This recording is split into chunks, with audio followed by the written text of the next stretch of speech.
Hello, my name is Sarah Carasino, and I am the dietitian here at Summit Pacific Medical Center. And today I'll be talking to you all about nurturing nutrition for your child from birth through the grade school years. This is a big topic to unpack. There's a lot of information out there, so I've narrowed down a few talking points that we'll cover today. So first, I'm going to talk about, obviously, the stages of development. Babies grow so quickly in the first year of life. So how do we know when our child is ready to progress with different textures of food or even to start eating? So we'll talk about that today. We'll talk about the division of responsibility and how we can use that to create a positive feeding relationship for our children. We will discuss portion size recommendations, but also we'll talk about, do they even matter? We'll talk about the plate method, which many of you may have heard of before. We'll talk about the 5-2-1-0 rule and also the Stoplight Food Guide. So those are some highlights with a few additional topics mixed in. So let's start with birth. And we'll talk about some of the signs and some of the things that we can look for of what happens with feeding. So feeding capabilities here for birth to 6 months, your baby just likes to cuddle, and right from birth, they know how to root for the nipple, they know how to suck, and they know how to swallow the liquids. So your child will eat by cuddling and nipple feeding either from breast or from the bottle. So breast milk or iron fortified formula is the preferred method of nutrition at this age. So when you're starting to feed your newborn and you're getting introduced to your baby and learning to read each other's cues, we're going to want to rely on your baby's own hunger and fullness cues, not on a set schedule. Let your baby eat as much or as little as he or she wants. Remember that fed is best. So whether you breastfeed or formula feed, the bottom line is you're feeding your baby and you're creating that nurturing relationship as you provide for your baby. Some ways that you can know your baby is getting enough to eat might be by weight gain. Keep in mind that babies tend to lose weight initially, but they should gain that back in the first couple of weeks of life. Baby breastfeeds or bottle feeds 8 or more times in 24 hours. Wet diapers, you're looking for maybe 6 to 8 a day. And stools, you could look for 3 to 4 a day. And sometimes, as moms probably know, sometimes it's even more. So be looking for those signs. When it comes to breastfeeding, there are a lot of benefits to it. Your breast milk is tailored to your baby, so he or she gets exactly what their body needs. Breast milk for the first 3 to 5 days is called colostrum. It's packed with immunity-supporting compounds, and it's more clear in color. And then when your milk comes in, it becomes more white in color. Your baby gets the right amount of iron. It's fully absorbable. The iron in formula may not be fully absorbable. And the foremilk, which is the milk that comes in first when the baby starts to feed, the foremilk is lower in fat and thinner in texture. And then as the baby feeds for that feeding, the hind milk is more thick, more higher in fat, which helps your baby feel full. The enzymes in breast milk, like lipase, help to digest itself, so it's much easier on your baby's digestive system. Your baby might be less prone to less ear infections or even less food allergies. The benefit to the mom is there as well, because moms, as you're growing your baby inside of you, some of that weight you gain during pregnancy is especially for you to be able to feed your baby once your baby is born. And sometimes breastfed babies need supplemented vitamin D. So vitamin D is critical for preventing rickets. And if any of you have seen pictures of people with the bowed legs, that is a sign of the disease called rickets, and that's from vitamin D deficiency. So vitamin D prevents that, and it also aids with calcium absorption as your baby's bones grow. Vitamin D drops are available for infants, and usually you want to look for 400 IU per drop and only give 1 drop daily. But what if you formula feed? I just want to reiterate to remember fed is best.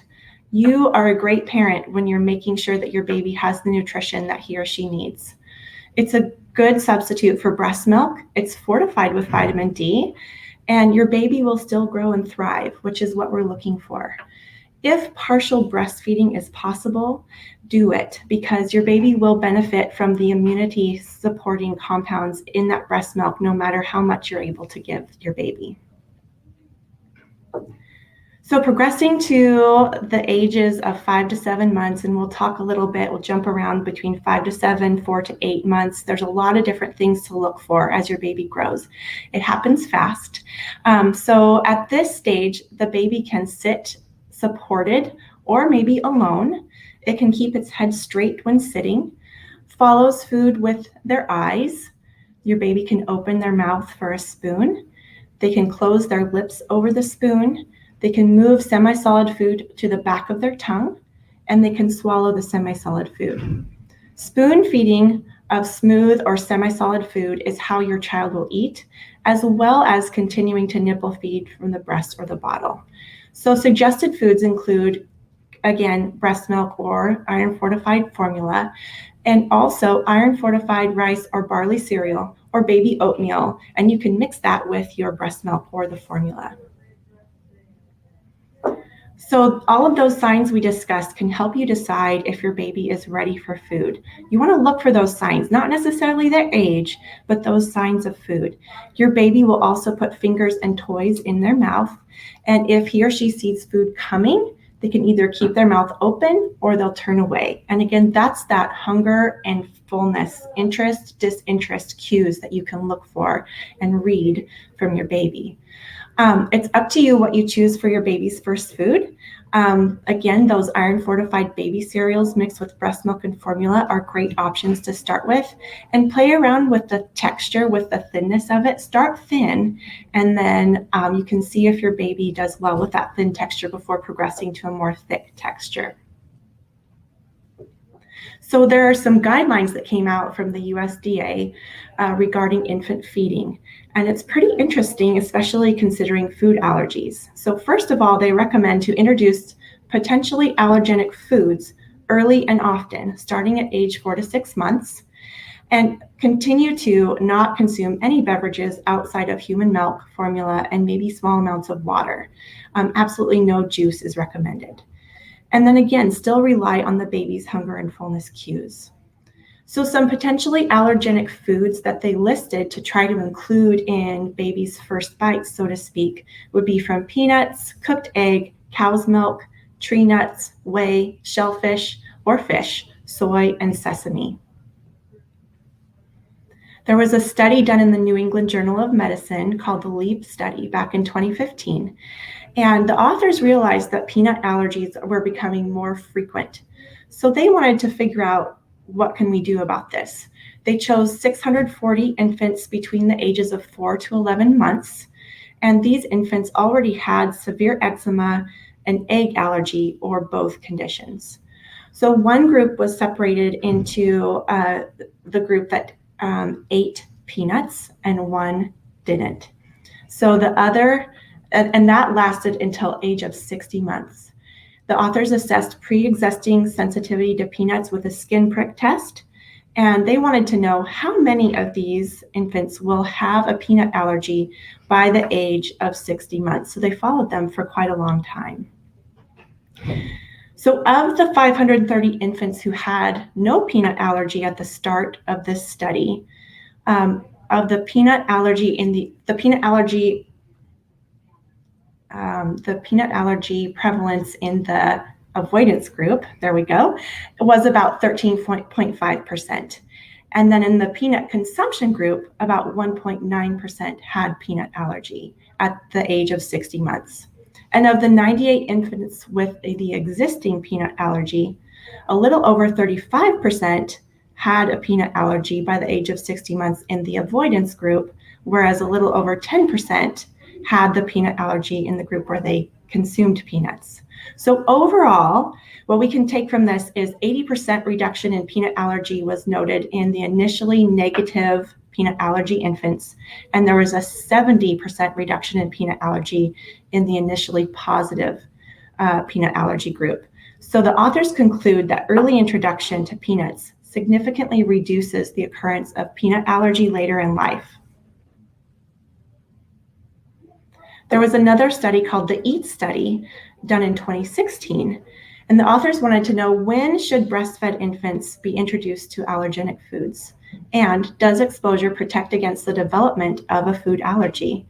So a little over 1,300 exclusively breastfed infants at age 3 months were selected for this study, and they were randomly assigned to two groups. One for early introduction to potentially allergenic foods like peanuts, eggs, cow milk, wheat, white fish, and sesame, and another group that would just continue to exclusively breastfeed for until age 6 months. So they wanted to know which of these participants had a food allergy to any of these foods by the age of 1 to 3 years old. And the result was that the development of food allergies was 67% lower in the group that had these foods introduced early on. So you might be thinking, how am I going to get my baby to eat shellfish? That is not happening. Well, there are some commercially available options for early allergen feeding, and I've listed several here. I'll read them off to you, and if you need to write them down, it'll give you a little bit of time. Spoonful One is a brand. It contains multiple different potentially allergenic foods, and it's available in a mix-in powder, in puffs, or in cracker form. Lil Mix-Ins is another one. It has a mix-in powder form. It has a couple of forms of nuts and egg. Ready Set Food contains peanut, egg, milk, and tree nuts, as well as sesame, soy, and wheat. So it's, again, a mix-in powder. Mission Mighty Me has peanuts and available in puffs. And Bamba contains peanut and is available in puffs. So if you don't want to cook, or if you don't want to feed those potentially allergen foods, or you're concerned that your baby won't accept that food, you can find some of these commercially available products to introduce. So up to the age of 8 months, between 6 to 8 months, your baby is continuing to develop. The baby can sit up alone, can keep food in the mouth to munch on, pushes food to jaws with the tongue, munches, mashes food. They're really good at that up and down chewing motion at this point. They can grasp food with their palm and bring it to their mouth, and scrape food from their hand and drink from a cup, but it's still very messy, but they can start drinking from a cup. So spoon feeding of thicker and lumpier food is going to be how your child is going to eat at this point. Finger feeding, if it hangs together, it's a finger food. So they can pick it up with their hand and get it to their mouth, it's a finger food. Cup drinking is what they're practicing as well, and then continuing to cuddle and nipple feed breast milk or formula. So some food ideas here: well-cooked, mashed, or milled vegetables and fruits, mashed potatoes, avocado, sweet potato, sticky rice, dry cereal that are unsweetened like Cheerios or Corn Chex, and then again continuing with breast milk and iron-fortified formula. So your baby might prefer sweeter foods initially, and that's pretty normal because breast milk is naturally sweet. So let the mess happen as your baby experiences food. Your baby is feeling, seeing, smelling, tasting, and sometimes wearing their food, and it's all a part of their learning process of how they're getting food, this nourishment into their bodies. Ages 7 to 10 months, your baby again is still sitting alone. It can start to bite off food. It chews with a rotary motion, not just up and down, but their jaw can move in a rotation motion now. They can start to move food side to side in the mouth, pausing with food on the center of the tongue. It can begin to curve their lips a little bit better around a cup. And the palmar grasping, remember grasping with the hand, changes to more of a finger-thumb movement. So they're starting to get that finer motor skill development. So finger feeding of lumpy food, pieces of soft food are going to be kind of how your child eats at this point. Cup drinking continues, and still cuddling and nipple feeding from breast or bottle. So suggested foods include chopped vegetables, chopped, canned, or cooked fruit, cheese, mashed, cooked, dried beans, strips of bread or toast or tortilla, crackers and dry cereals, and still the breast milk and iron-fortified formula. And then from ages 9 to 12 months, your baby is just getting better at refining all of those skills that they're developing, getting better at picking up the food, getting better at curving their lips around the cup, getting better at controlling the food in their mouth so it's not coming out everywhere, it's staying in more often, and getting better at chewing. So your child will eat by finger feeding soft table foods, drinking unassisted from a cup, maybe even a covered toddler cup, and cuddling and nipple feeding, but away from mealtime at this point. So we're trying to transition the baby to eating at family meals and having the nipple or breast feeding separate from meals. Suggested foods at this stage include cut up soft cooked foods, cut up soft raw food like bananas or peaches or other soft fruit, tender chopped meats, casseroles with noodles cut up, dry cereal, toast and crackers, eggs and cheese, and continuing with the breast milk or iron fortified formula. There are some nutrients of concern according to the USDA between the ages of 6 to 12 months old, and I've listed them here: iron, zinc, potassium, choline, vitamin D, and protein. So all of these nutrients are essential for our baby's cognitive development, its neurological development, immunity support, overall growth, and their sense of taste. So some examples of iron-containing foods include, there's animal sources and there's plant sources. So some animal sources include meats like beef or chicken or turkey or eggs or even tuna. And examples from plants, there are so many. There are the iron-fortified cereals, the beans, lentils, dark leafy greens, broccoli, potatoes, tofu. There's a range of plant foods that are good sources of iron. And so when you're offering your baby iron-rich foods, pair it with a food that's a good source of vitamin C, because that will help your baby absorb iron. So some foods that are good sources of vitamin C include fruit, broccoli, spinach, strawberry, and bell pepper, among others. So some ideas include steak with broccoli, a fortified unsweetened cereal with orange. You could even do chicken and bell pepper. And keep in mind that you're going to want to adjust the texture of these foods to whatever your baby's food capabilities are, the texture capabilities. So an example for us, when my daughter was young at this age, we had a meat grinder or a food grinder. So we put whatever meat that we were eating in this food mill or food grinder, and we grind it up to be like a pureed consistency so she could be able to manage that in her mouth. So that's an idea, an example of modifying the texture that's to be appropriate for your baby. All right, and zinc, protein, choline, vitamin D, and potassium are the other nutrients. And we can see that in these 4 food groups, we've got protein foods, vegetables and fruits, dairy, and grains. All 4 of these groupings have potassium. And then the other nutrients of concerns are included in a lot of these foods. So protein foods have iron, zinc, choline, vitamin D, and potassium. So we can get a lot of these nutrients of concerns if we're offering our babies these whole food options as they're experiencing their first food experience. And then ages 12 months and beyond, your child is becoming more skilled with their hands. They're finger feeding better, they're chewing better, they're drinking from a cup better, they're becoming interested in food, and your baby starts to become part of the family in terms of eating. So again, still soft table foods. They can probably drink unassisted from a cup now. It still might be messy, but they can start to do it. And if they're still nipple feeding, having that be apart from mealtime, and they can start to use utensils like a spoon. So everything from the family table that's soft at this point will be okay to introduce to your baby. Avoid smooth pieces that can cause choking. So for example, grapes, you'll want to cut those up and make sure that those are not big enough to lodge in your baby's throat if it goes down the wrong way. Finely cut up meat is another option, and it's okay at age 12 months to transition to whole pasteurized milk. So if you are ever interested or curious to know what those milestones are You can go to the CDC's website. They have milestone pages, and I clipped an example here on my presentation. They have milestone pages for ages 2 months to 5 years, and you can print that out and refer to that.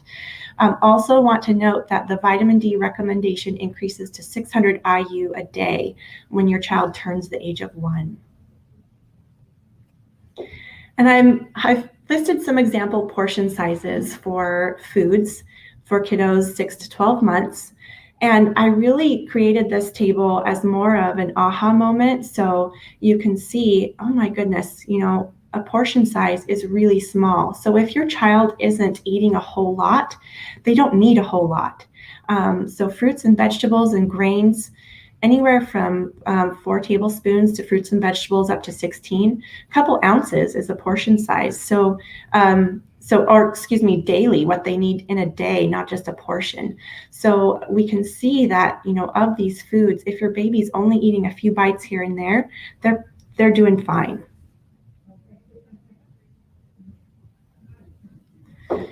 So again, how focused do we need to be on those portion sizes? Well, just because your baby is just experiencing and learning about food, we really just want to offer them those foods. Again, it's more of an aha moment. They might not need as much as we think that they do. And even if they're not eating that much, remember, that's not their whole diet. They're still getting breast or bottle fed. So your baby will accept some foods readily, and they'll reject others readily. So it might take up to 20 times of exposure to a certain food before they even decide to touch it or even taste it. So be patient with this process.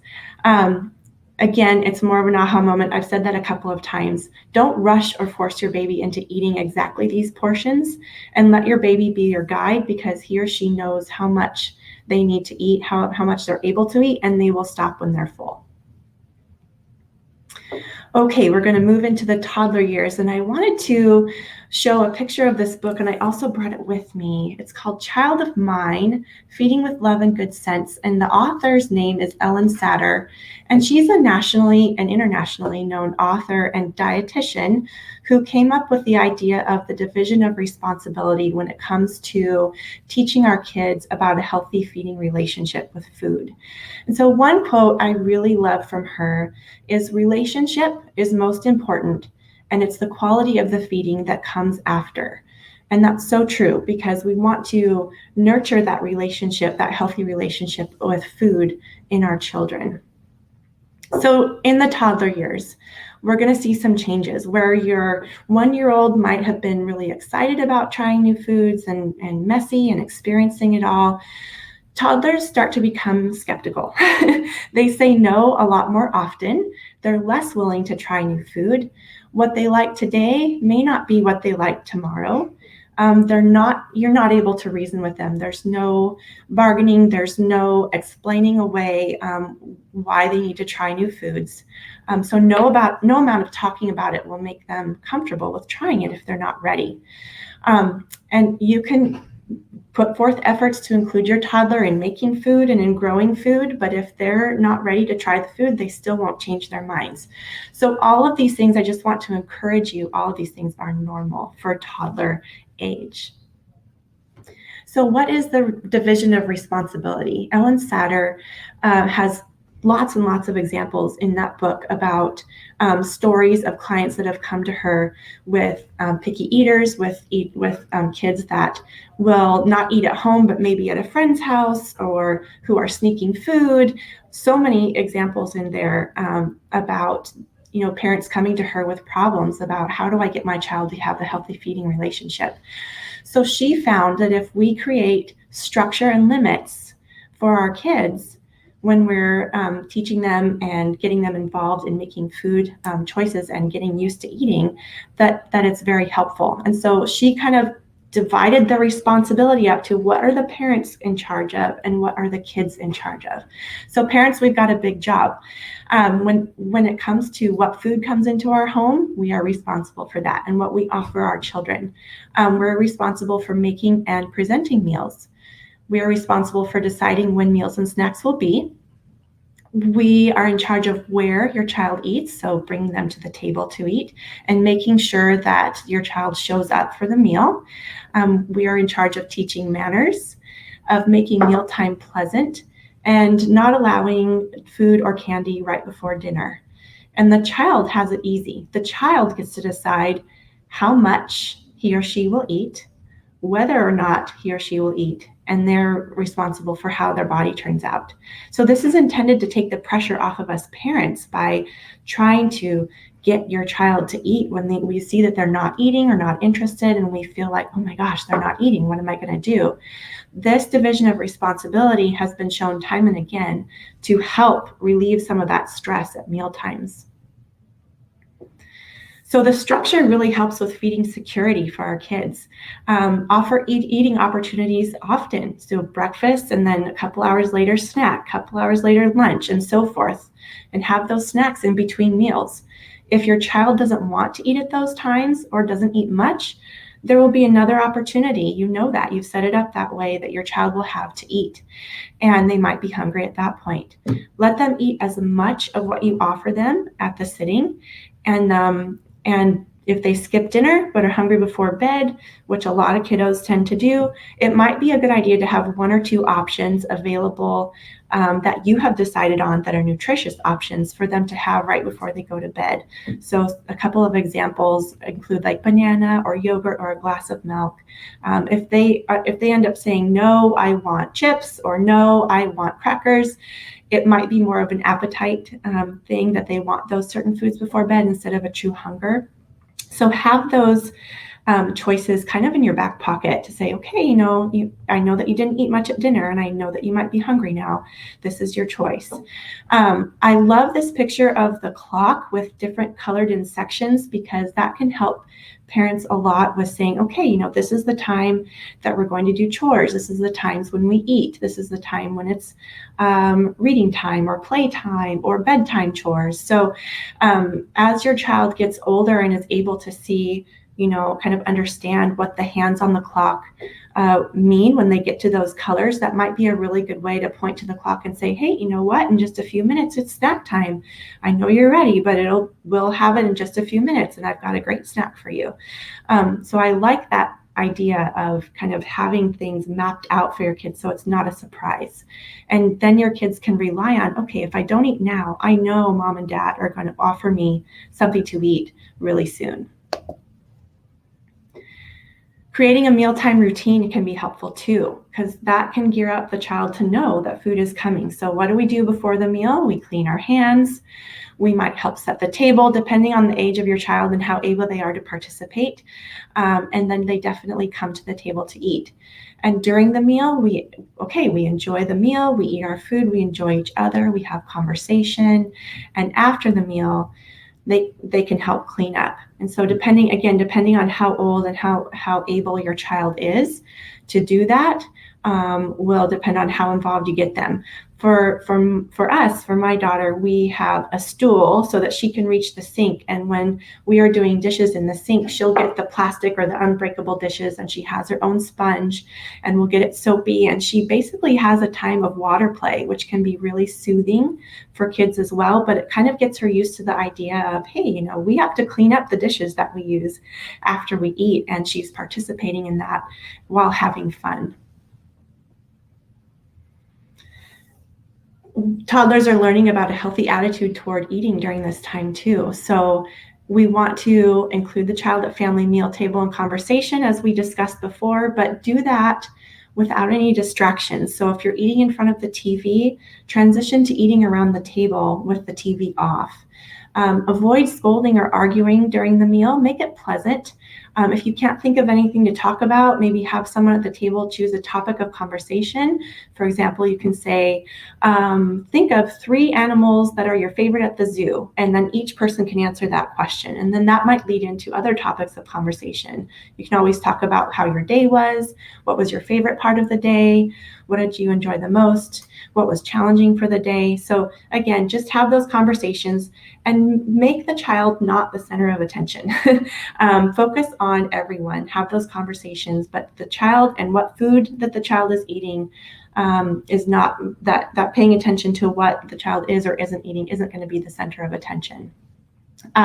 Allow them to choose what foods and how much of those foods he or she eats from what you offer on the table. And let them just dig in, let them experience it, feel it, touch it, smell it. They might even spit it out, and that's okay. That's a part of learning. Don't make them clean their plate, and don't bargain for them to eat a new food, because when you bargain or if you put pressure, then they tend to refuse even more. So instead of saying, I noticed you didn't take any noodles, or you aren't eating your noodles. Try it, it's really good. And they say no. Or another one is, well, you liked this food yesterday, why don't you like it today? That's pressure. So something that you can say, when they say no, you can encourage them, like, ooh, try it. This is so good. This is really good. It would be great. It tastes so great. Go ahead and try it if you want to. And if they say no, you can say, that's okay. You can try it when you're ready. And then that alleviates the pressure from them. And they are going to be watching you and seeing you enjoy this food and try new foods. And over time, that's going to sink in and they're going to get there. You just have to give them time. Okay, moving on to the preschool years. This is fun. Building on the principles of the feeding relationship developed during the toddler years is a big part of this. Your preschooler can talk better. They want to please you. So there's going to be more conversation happening. They're wanting to do things like you do. They want to have fun with you. They're accumulating a lot of knowledge and skills. And it's going to be important at this stage to find the middle ground, not be too strict.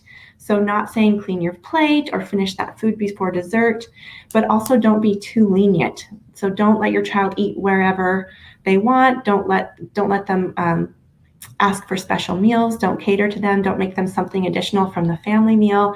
You want to be right there in the middle. So kind of like Goldilocks and the Three Bears, not too hot, not too cold, but just right in the middle. The parents will decide and be in charge of what, where, and when of eating, and the child decides how much and whether to eat at all. So don't force new foods. You can encourage, but don't force it, and just maintain that structure. The USDA has a lot of great tools for learning at this age. There are some interactive games on their website on choosemyplate.gov, and we can start to have conversations about, the different foods and what they're good for our body for in terms of growth and development. And so when we as parents are offering foods, we can keep in mind this picture of a plate. We want to try to offer fruit, vegetable, grain, and protein at each meal, and then either a dairy or non-dairy equivalent. And then again, the focus on each other is prevalent, and offering a variety of those foods, being patient with your child, as we've talked about, and start letting your kids start to serve themselves. So maybe you serve family style at the table, and you can let them start practicing taking that spoon and serving themselves from the dishes that you have on the table. You can definitely cook together, eat together, clean up together, grow food together. All of that is positive food experience for your kids, but don't turn that into a requirement for them to eat that food if you're growing it together, for example. So what if you want to know if your kid's a good eater? So there are some things to look for, and I've adapted this from this trusty book that I use often. You can see that my pages are marked and dog-eared, but you'll want to look for things like your child will like to eat and feels good about eating. They're interested in food. They enjoy being at the table with everyone. They can start to try new foods and learn to like them, or they can politely turn them down. They can be around new and strange food without it upsetting them. They can be okay with their less than favorite foods sometimes. They rely on their hunger and fullness cues, and they follow up with what those are telling them. They can notice and rely on their variations of appetite and enjoy a lot of different foods. And they can also eat in places other than home. So a lot of these are signs that you've got a good eater. So as for me, as a new parent, when I was, starting through these phases, looking at these lists and checking them off, like, oh, okay, even though my daughter might not be eating all of the vegetables at this stage of the game, I know that she's checking off a lot of these things on the list. So that helps me just kind of be reassured that I'm doing okay. So some of you parents out there might just need that reassurance that you're doing okay too. So there's a couple of different kinds of eaters to look for. Some of them might be enthusiastic. They're very interested in new food. They want to taste new food. They like the new foods quickly. They're very like anything goes. You might have a steady accumulator, so they might be doubtful at first about a new food, but they'll taste it with a little bit of encouragement, and they'll keep tasting it until they start to learn to like it. And you may have a late bloomer. And this might be, they will just eat limited food options, maybe even into their grade school years, and they will just refuse the food if they don't want it. And then after a while, they eventually come around and they discover that, hey, there's all these foods that I haven't tried yet, and now I'm suddenly interested in them. And then they start to make it a priority to start to taste and try new foods. So you might, if you're a parent of multiple kids, you might have a couple of different kinds of kids in your family already that you're just kind of like, well, this one's a really good eater, but this one hasn't really liked to try many new foods yet. Just want to encourage you that that's normal, and to just stick with that routine and that structure and that division of responsibility as you're encouraging your kids to try new foods. I've included a handout that talks about sample portion sizes for preschoolers. So we see that it's divided into ages 2, 3, and 4, and 4 to 5 actually. And so we can see that it's not really a huge variation between among the different age separations. But again, use this as more of an, oh, I get it, an aha moment that your preschooler doesn't need large portions of foods like an adult does. And so, for example, from the fruit group, it can be anywhere from 1 to 1.5 cups, depending on their age. Veggies, 1 to 2 cups, depending on their age. And so, a quarter to a half cup might be considered a portion size depending on their age. So just keep in mind, as long as you're offering a balance of these whole foods and a variety from all of the food groups, your child's going to be getting the nutrients that they need to help support their growth and development. So let's talk a little bit about exercise and touch on calcium and vitamin D again.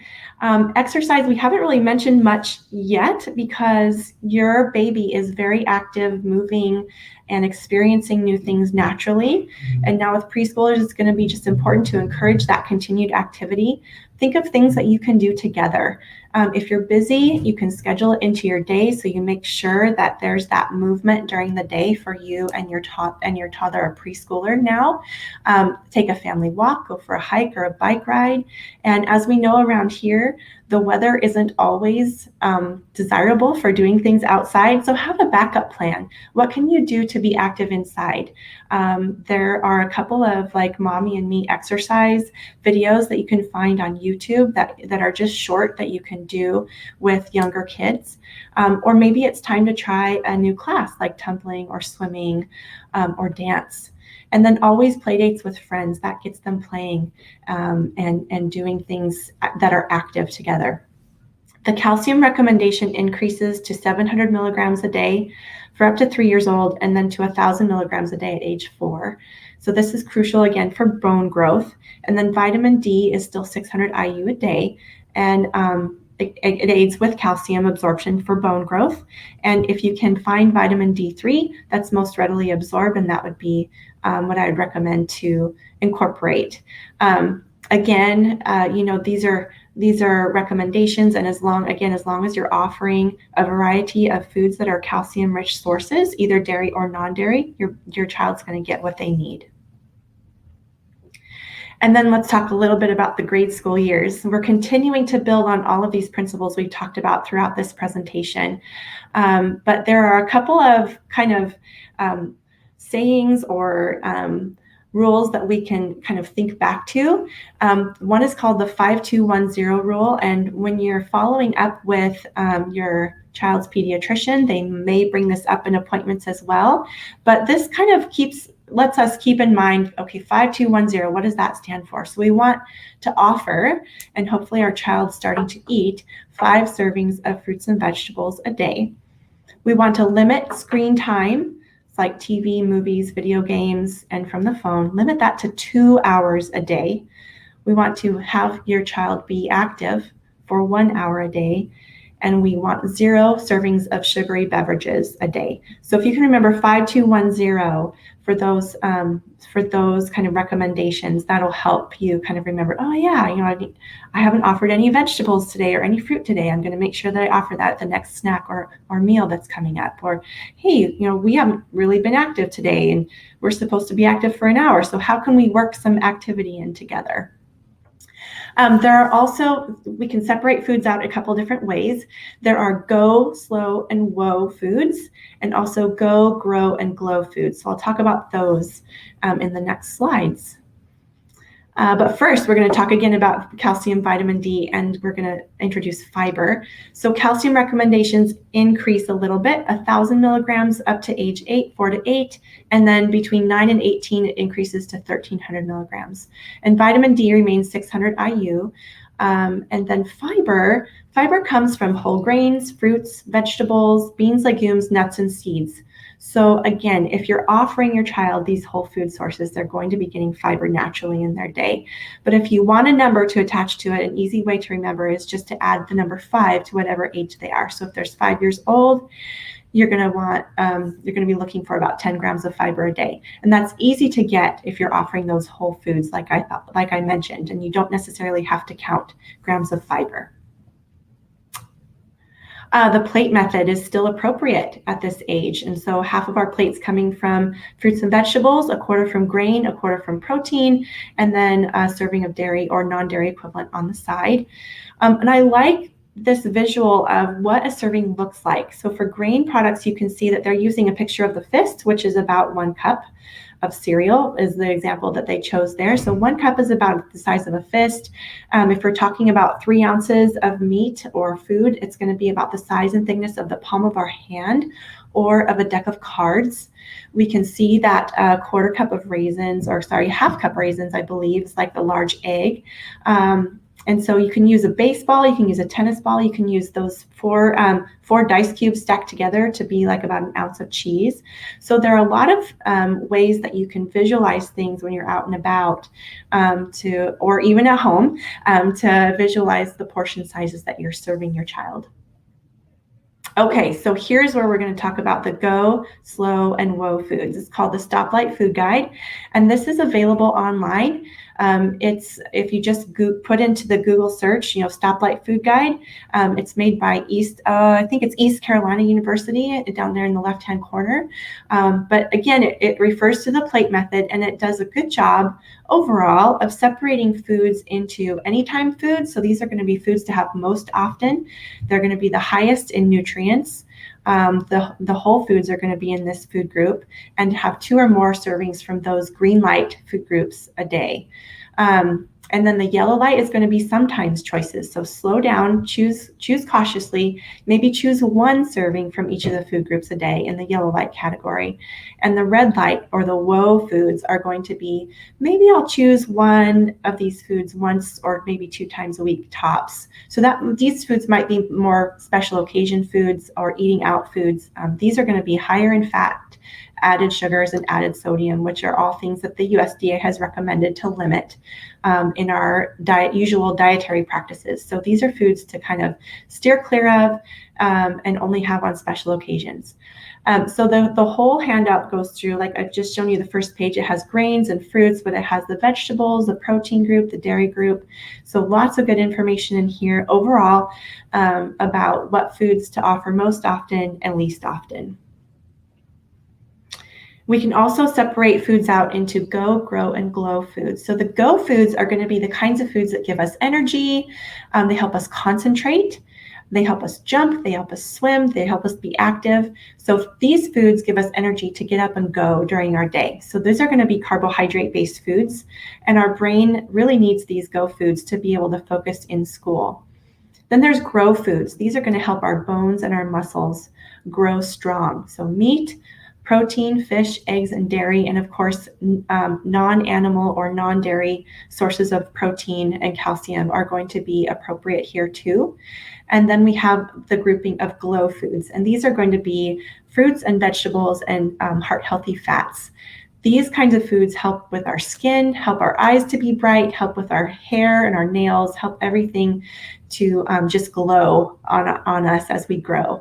Vitamins and minerals in these foods really help our body's functioning, our immune system, and our growth processes. And so I want to kind of circle back here to talk a little bit about hunger and fullness cues as well. And I have this great activity. It's a tummy/hunger check, and it involves using a balloon. And so using this activity, you can talk with your child about, what does it feel like to be hungry? What does it feel like when you feel full? And what does it feel like when you feel overfull? And so you can use that analogy of a balloon. You can have that balloon without any air in it, and this is an empty stomach. And so you can use that visual as you're asking, what does it feel like to be hungry? And then as you blow up the balloon, you blow it up just about the recommended or the right size for the size of the balloon. And you talk about, this balloon has just the right amount of air in it. What does it feel like when you have just the right amount of food in your stomach? And then as you put more air in, it becomes tighter and tighter, and it looks like it's going to pop. And so then you can talk about, okay, we can see that this balloon has way too much air in it, and it might pop if we touch it the wrong way. What does it feel like when you have too much food in your stomach? And so for children who may be struggling to know like what it feels to be hungry and full, you can use this analogy and talk with them and have this conversation. It doesn't have to be just a one-time thing. You can keep talking about, okay, how does your tummy feel? Does it feel hungry? Does it feel just right? And then you can introduce that conversation and let them start listening to those hunger and fullness cues again. So to wrap up all of this that we've unpacked today, and again, there's so much more I feel like out there on this topic, but there's just a lot of good information out there. Just to review a little bit of what we talked about, a healthy relationship toward food and eating is going to be the foundation for your child's relationship with food. And then the quality of the food, again, whether they're eating fruits and vegetables, whether they're having whole grains, whether they're accepting new foods, all of that will come later. We want to have that good relationship towards food to be our foundation. And of course, adjust food textures to each stage of life to support your child's nutritional development, and giving those whole foods early at appropriate textures, and including also those potentially allergenic foods. Routines and structures is important. So if you haven't created a routine, you might want to choose to start. And it might be a little bit of pushback at first, but having the routine and the structure of meal and snack time will take a lot of the stress out of meals when you're trying to get kids to eat and they just won't, or trying to get them to the table. Just create a routine that works for your family. Encourage and don't force your child to eat new foods. Remember that it might take up to 20 times of them even seeing the food before they even decide to lick it or put it in their mouth and spit it out. So be patient and offer it multiple times. Stock your kitchen for success. You can use some of those tools we talked about, like sticking with the whole foods, the higher fiber foods, the green light foods, to stock your house with, so that you can be successful in the types of foods that you offer to your children. And then pay attention to those hunger and fullness cues as well. And that might be a conversation that you have multiple times. And you can even talk about what that feels like for you too. So again, we unpacked a lot of things, and I really appreciate you all spending time with me, learning about some nutrition tips for our kids. Thank you so much. And here's my email address. It's supposed to say sarah.carasino@sp-mc.org. I think on this presentation, the picture covered up the ORG part of it. So again, available for questions if needed. Thank you so much.